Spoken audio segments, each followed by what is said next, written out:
Hello dears, today we can discuss another important topic which is the blood transfusion.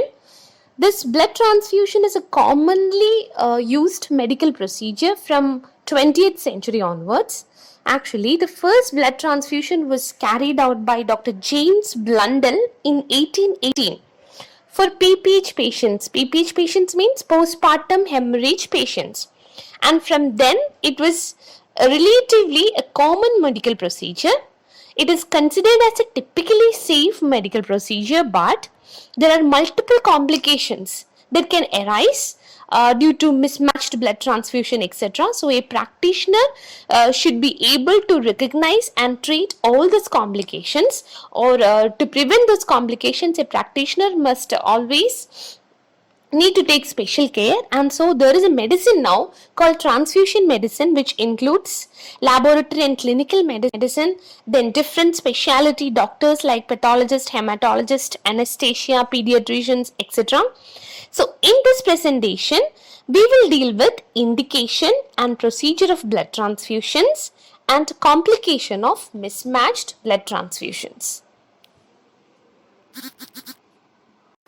So we discussed it's a relatively common medical practice, and what all things can be transfused?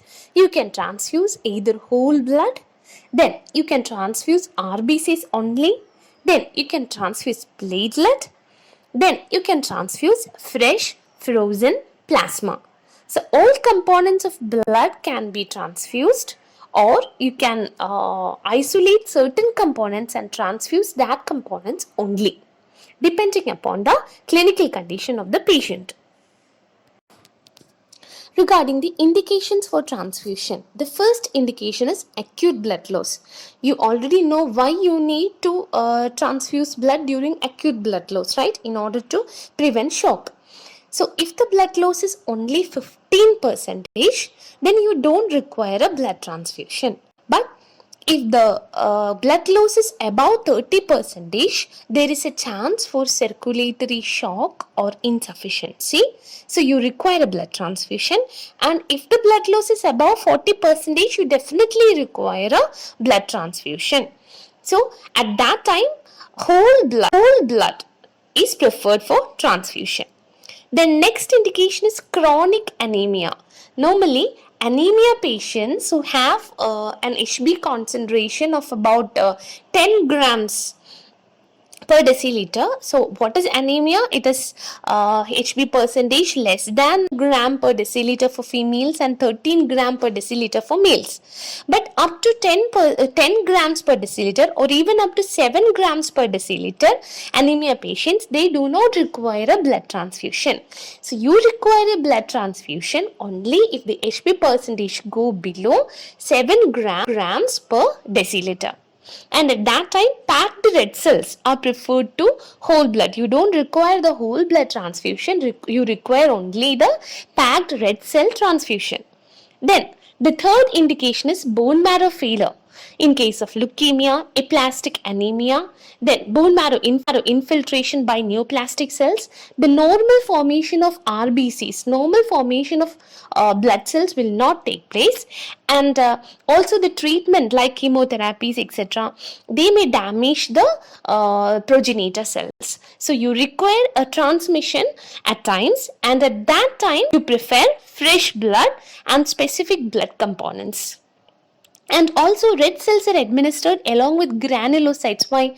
Because if after a chemotherapy or after some procedures, if you are not having adequate immune resistance, you require certain granulocytes also. Granulocytes provide immunity, right? So you require a certain number of granulocytes also. So along with the red cells, these granulocytes are also administered to give you immune power.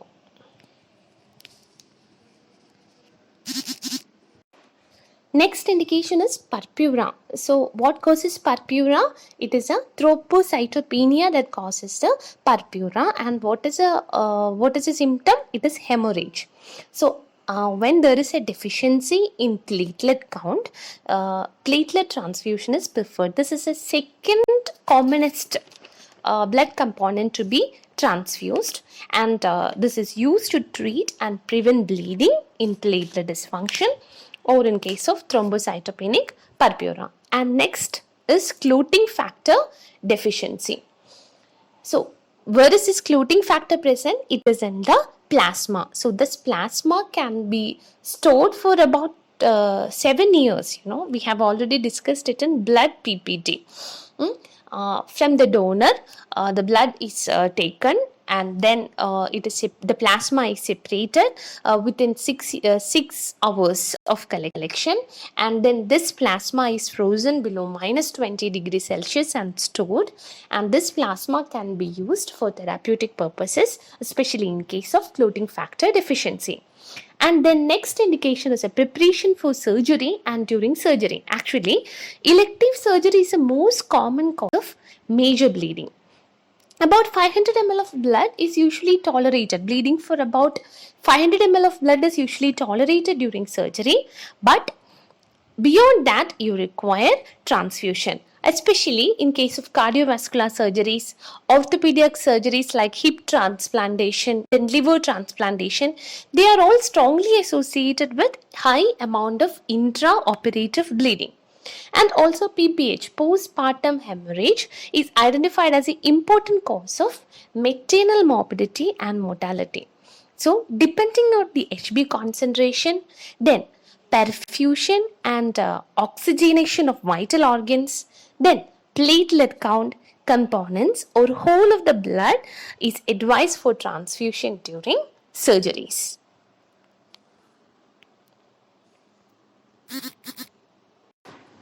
Next indication is a burn. During burn, because of the thermal injury, what will happen is the cell membranes, the cells are all damaged, and which leads to increased microvascular permeability, then vasodilatation and loss of proteins. All these things will produce edema. So, from where this fluid is coming for the edema? From the plasma. So, it will cause a reduction in circulatory blood volume. Why? Because of the loss of plasma. So, there is immediate requirement for plasma. Otherwise, it will give rise to circulatory shock. Why? Because of hypovolemia. So, there requires a transfusion with plasma and colloids. And also this thermal injury can damage the RBCs, and if the anemia is severe, then packed red cells are also used for blood transfusion in case of burns. Then next indication is anemia. You have studied hemoglobinopathies like thalassemia, means it is a problem in globin chain synthesis, right? And then sickle cell anemia.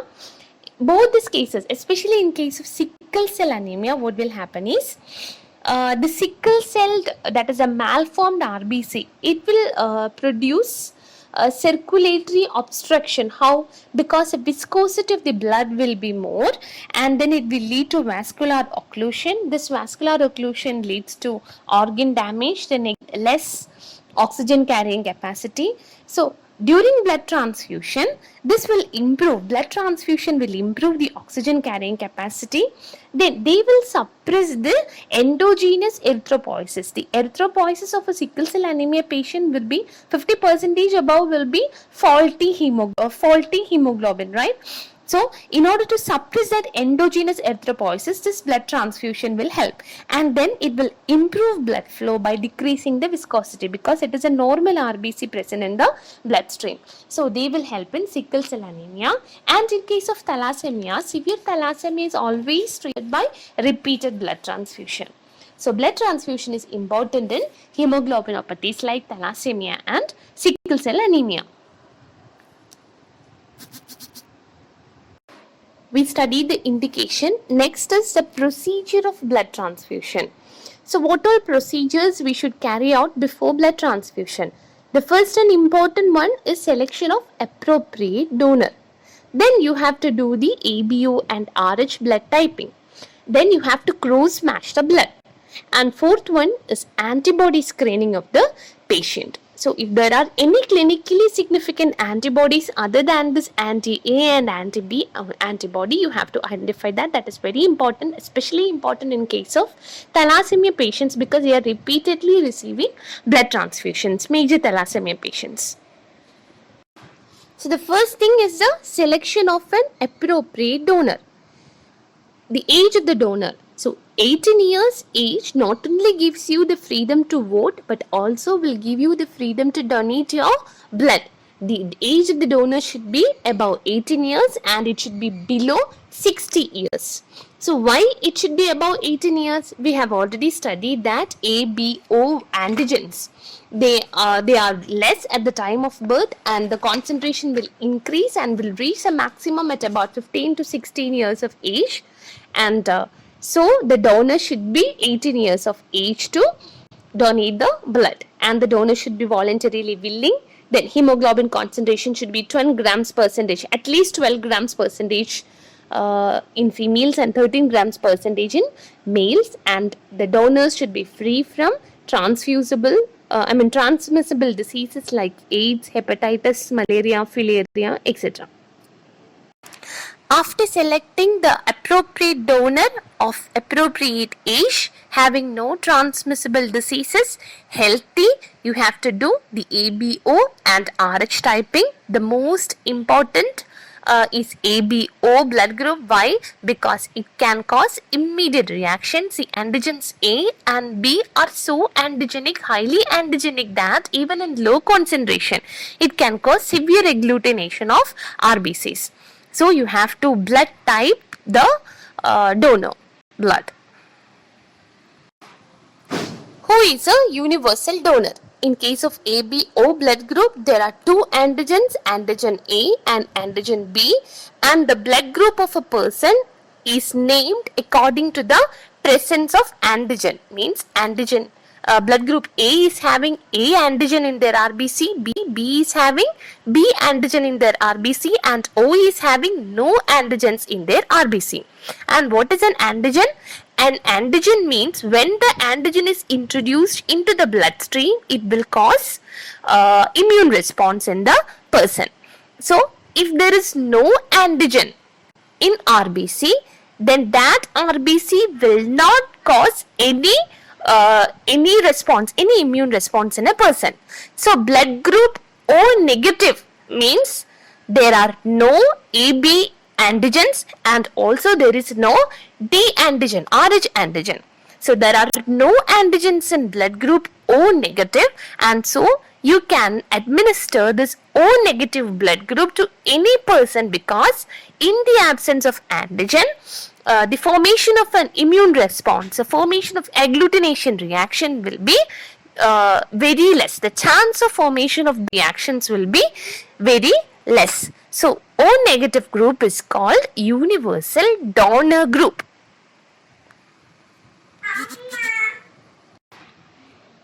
And then who is a universal recipient? Universal recipient means that person can receive blood from any person. Okay, irrespective of antigens, they can receive any blood from any person. So what should be the criteria? They should have no antibodies. So if a person is having no antibodies, whatever antigen may come, it will not arise an immune response. So AB positive blood group is called universal recipient because of the presence of A antigen and B antigen in it. According to Landsteiner's law, A antibody and B antibody will be absent in the plasma. And RH positive means there is no antibodies for RH antigen naturally occurring, so that's also okay. So universal recipient is blood group AB positive. So you identified the appropriate donor, then you type the blood of the donor to categorize which group the donor blood belongs to, and then the next step is cross matching. There are two types of cross matching, major cross matching and minor cross matching, among which it's understood major cross matching is most important. So what happens in major cross matching? The cells of the donor are directly matched against the plasma of the recipient. So you know that RBC cells are having antigens in their membrane, and the ABB antigens are highly antigenic, means in small concentrations it can provoke an immune reaction which is so high that it might become life-threatening to the patient. So, before donating the blood, before giving the blood to the recipient's bloodstream, the RBCs in the donor blood will be matched with the plasma of the recipient blood to see whether the plasma of the recipient blood will accept this RBC from the donor blood, whether any agglutination happens. That is called cross matching. So, why you need to do this major cross matching even when you are providing only 350 ml of blood into the patient's bloodstream? Why? Because the AB antigens are highly antigenic and in low concentrations it can cause life-threatening immune responses. Next is minor cross matching. In minor cross matching, the donor's plasma is checked against the red cell of the recipient. So, donor's plasma will be having antibodies, and if this antibodies will cause any damage to the recipient's red cells, that is what we are checking in minor cross matching, but it is not very important. Why? Because a small volume of the donor's plasma is diluted in large volume of the recipient's plasma, and so they are unlikely to damage the red cells of the recipient. But for full compatibility, minor cross matching should also be performed. We have studied that there are different antibodies present in the plasma, and during repeated transfusions, for example in thalassemia patient and all, you require the antibody screening also to identify any autobodies which are present in the blood which can damage or which can cause agglutination reaction to the donor cell. So, antibody screening also is very important. Next is about the collection of blood. Usually, venate puncture is done to collect blood, especially the venate puncture in antecubital vein, and the blood flows freely into a collecting bag. At a time, 350 ml of blood is collected, and then the procedure will be completed in 7 to 10 minutes, and this collected blood will be mixed with 50 to 70 ml of anticoagulant consisting of disodium citrate, phosphate and dextrose. Then, the donor, the BP and heart rate of the donor should be monitored after collection, especially before they get up from the supine posture. They will be in the supine posture for this collection, and before getting up from the supine position, always a BP and heart rate should be assessed. Then, as a reaction, they will be having some degree of diaphoresis, means sweating. Then, bradycardia, because that much blood is gone, right? Then, hypertension and dizziness accompanying this bleeding. So, I will discuss all these symptoms when we are dealing with cardiovascular system topics. Okay, everything, each and every symptom can be explained when we are dealing with the cardiovascular physiology. I'll tell you why all these symptoms occur. Then, these donors are not advised to go for work, and they can rest for that day, and they should avoid exercise, and also very important thing, they should not donate blood next 3 months. Okay.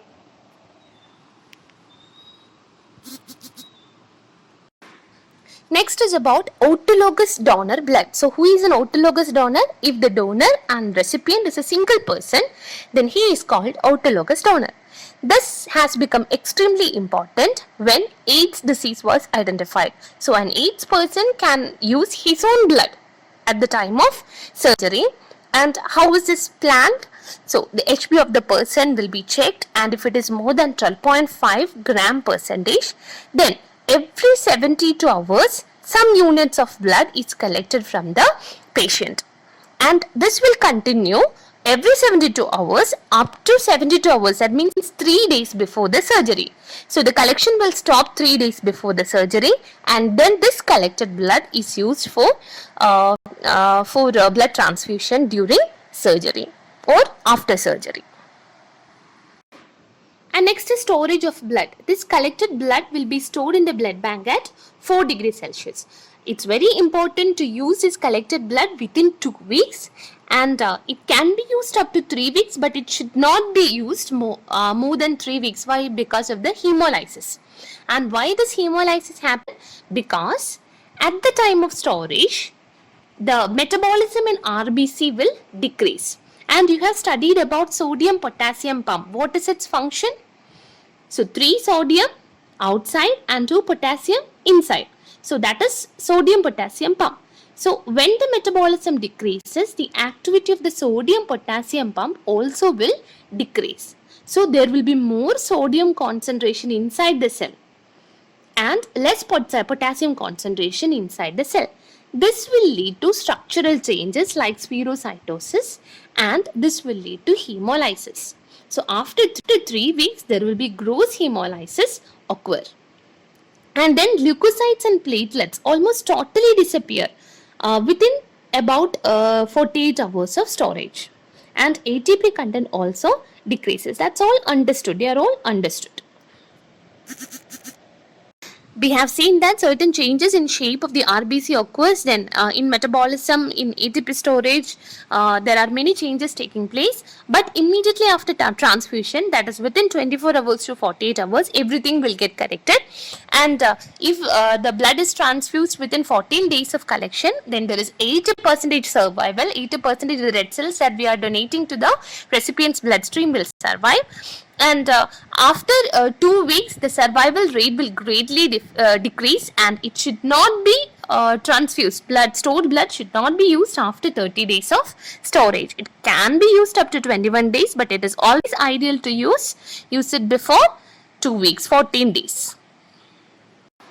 Next is very important, hazards of blood transfusion. There are 6 main hazards: due to mismatched transfusion, then due to faulty techniques, then due to massive transfusion, then febrile reaction, allergic reaction, and transmission of diseases.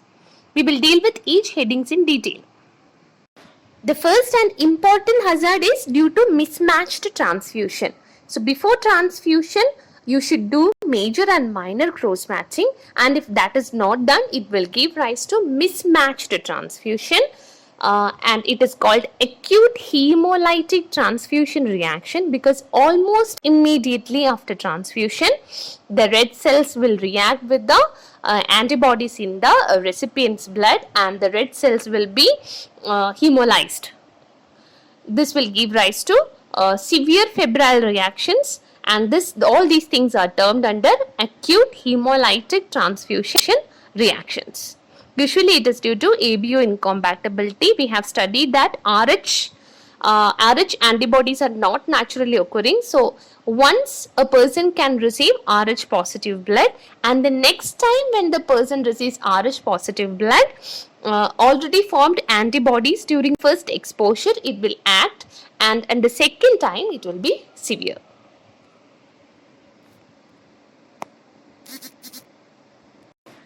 This mismatched transfusion will result in shivering and fever. So the first immune response is always what? Febrile reactions like shivering and fever, just like you get the real bacterial fever or viral fever.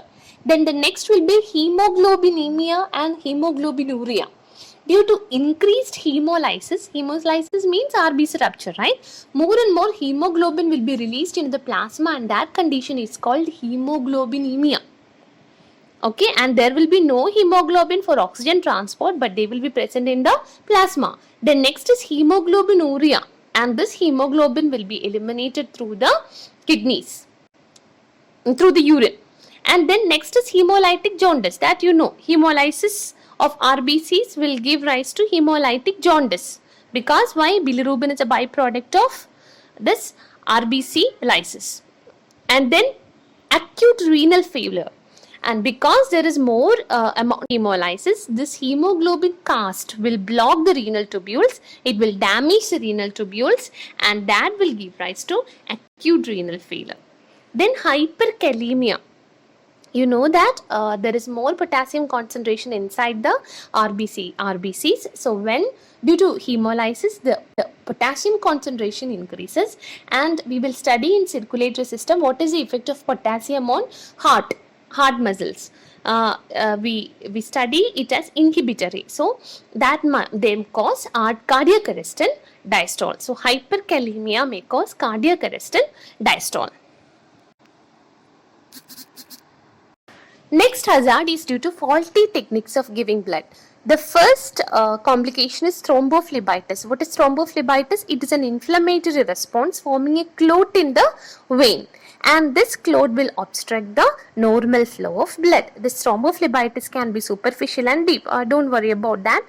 Next complication is air embolism. Means an air bubble will obstruct the flow of blood in the vein or in the any circulatory vessel. Here it will block the right ventricle and it will block the flow of blood to the lungs. Serious complication like death may occur in severe cases. And then the third one is due to massive transfusion. Means more amount of blood is transfused within the 10 units of bloods are given within 24 hours, and this lead to circulatory overload. All these we are transfusing, it should be pumped by the cardiovascular system and the heart, right? So the heart should pump all these things, and so if the circulatory overload happens, then cardiac arrest occurs due to the weakening of heart, and also due to high potassium level in the stored blood. Next hazard is febrile reaction. If there is any pyrogen means something that rise of temperature in human body. So if there is any pyrogen present in the transfusion apparatus, that may produce a febrile reaction. Then allergic reaction, but it is not very frequent. Then transmission of diseases like hepatitis, malaria, AIDS, syphilis, etc. These are all complications of blood transfusion. A blood substitute is a substance used to mimic and fulfill some functions of biological blood. So especially when volume needs to be restored, we use this blood substitutes, and blood substitutes are human plasma, 0.9% sodium chloride solution, then 5% glucose, colloids like gum, acacia, animal gelatin, etc. You are already familiar because after your fever, you will be given this 5% glucose solution as a drip. So that is, they are all blood substitutes. Lastly, exchange transfusion or replacement transfusion. Just understand the term. That means in certain conditions like erythroblastosis fetalis, severe jaundice, etc., patient's blood will be removed completely from his body and it is replaced with fresh blood or plasma from the donor. That procedure is called exchange transfusion, and it is a life-saving procedure. Just understand the term. That's all for today. Do write notes. It's a common 5-mark question. Very, very important.